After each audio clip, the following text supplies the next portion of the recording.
O grande pecado. Há um vício do qual nenhum ser humano está isento, que todos detestam quando o identificam nos outros e do qual quase ninguém se diz culpado. As pessoas admitem que têm mau gênio, ou que perdem a cabeça por mulheres ou bebida, ou até que são covardes, mas poucos se acusam a si próprios deste vício. Refiro-me ao orgulho, à presunção. De acordo com os mestres cristãos, o orgulho é o vício essencial, o maior de todos os pecados. A luxúria, a ira, a cobiça e a embriaguez são, em comparação, meras ninharias. Foi pelo orgulho que o demônio se tornou o demônio. O orgulho leva a todos os outros vícios.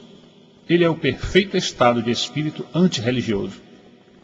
Se quisermos saber o quanto somos orgulhosos, perguntemos a nós próprios: até que ponto me desgosta que outras pessoas me humilhem, recusem-se a reparar em mim, me tratem com ar de superioridade ou procurem se exibir?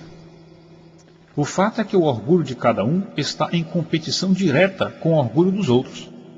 O orgulho é essencialmente competitivo, ao passo que os outros vícios são apenas acidentalmente competitivos, por assim dizer. O orgulho não vê prazer em se possuir algo, mas em possuir esse algo em maior quantidade do que o próximo. Dizemos que as pessoas se orgulham de ser ricas, inteligentes ou bonitas, mas não é bem assim.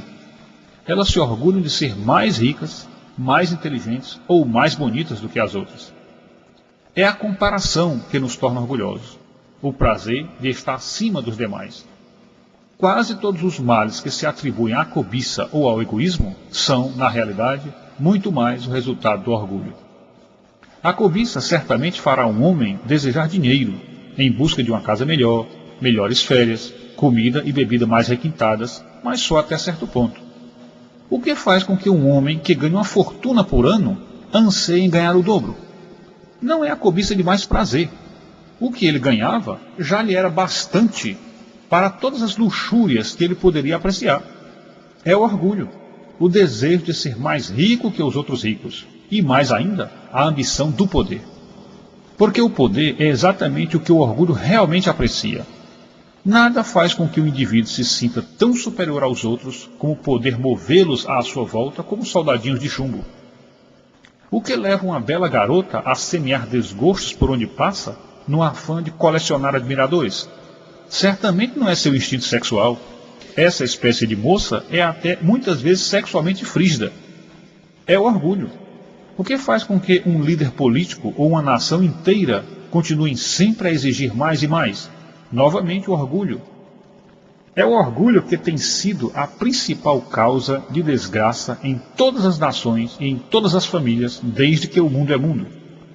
Outros vícios podem, por vezes, promover a união entre as pessoas. Podemos encontrar boa camaradagem, piadas e amizade entre bêbados ou libertinos. Mas o orgulho significa sempre inimizade. Ele é inimizade.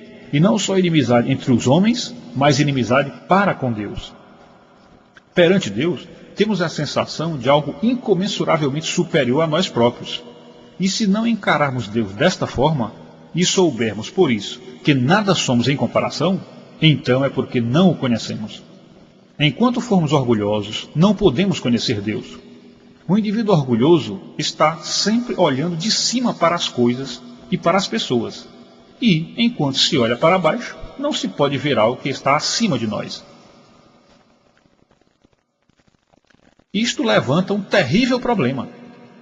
Como podem as pessoas inchadas de orgulho dizer que acreditam em Deus e que se acham muito religiosas?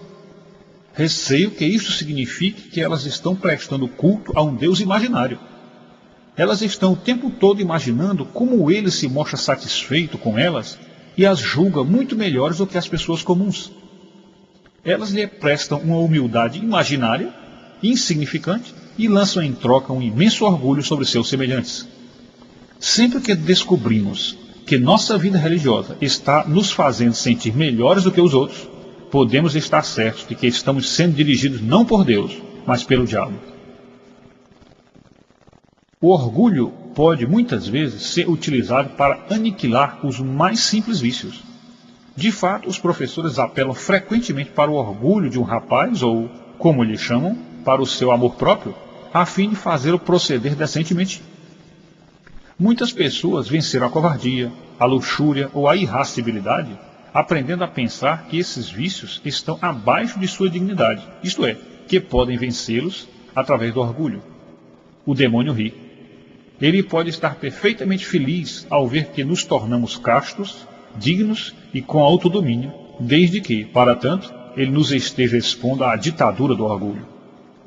Tal como ficaria muitíssimo contente por ver nossas frieiras curadas, se pudesse, em troca, dar-nos um câncer. Porque o orgulho é o câncer espiritual. Ele devora a própria possibilidade de amor, de contentamento ou mesmo de bom senso. O prazer em ser elogiado não é orgulho.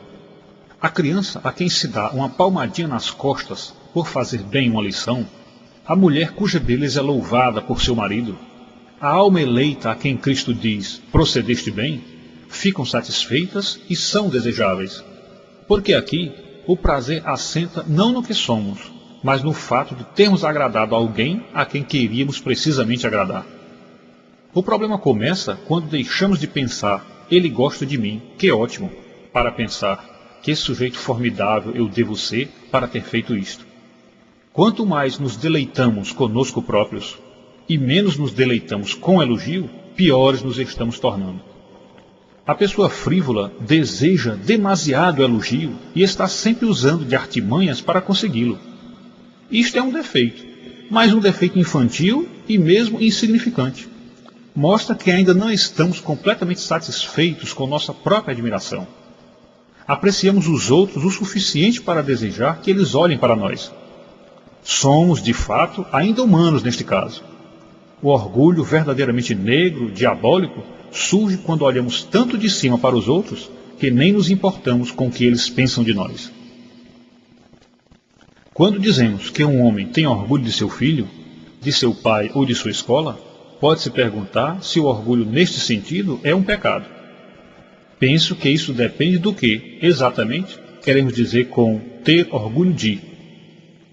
Muitas vezes, ter orgulho de significa ter uma generosa admiração por. Tal admiração está longe de ser um pecado, mas talvez possa significar que a pessoa em questão se orgulha porque seu pai é ilustre. Isto seria um erro, mas mesmo assim seria melhor do que ter orgulho simplesmente em si próprio. Amar e admirar algo exterior a si próprio é já afastar-se um pouco da ruína espiritual, embora não estejamos certos enquanto amarmos e admirarmos algo que não seja amar e admirar a Deus. Não imaginem que se encontrarem um homem realmente humilde hoje em dia, ele será o que a maioria das pessoas chama humilde, entre aspas. Em resumo, ele não será a espécie de pessoa que está sempre nos dizendo que, evidentemente, não é ninguém. Provavelmente só pensaremos que ele parece um indivíduo inteligente e bem disposto, e que tem um verdadeiro interesse pelo que nós dizemos a ele. Se não gostarmos dele, será porque sentimos uma certa inveja de alguém que parece apreciar a vida com tanta facilidade. Ele não estará pensando em humildade, ele não estará de modo algum pensando em si próprio. Se alguém quisesse adquirir a humildade, acho que posso lhe dizer qual o primeiro passo a dar.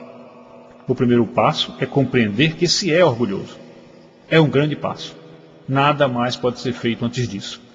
E quando alguém pensa que não é presunçoso, isso significa que ele é, na verdade, extremamente presunçoso. Dr. C.S. Lewis, baseado em Provérbios 16:18, que diz: o orgulho leva à destruição e o espírito arrogante à ruína.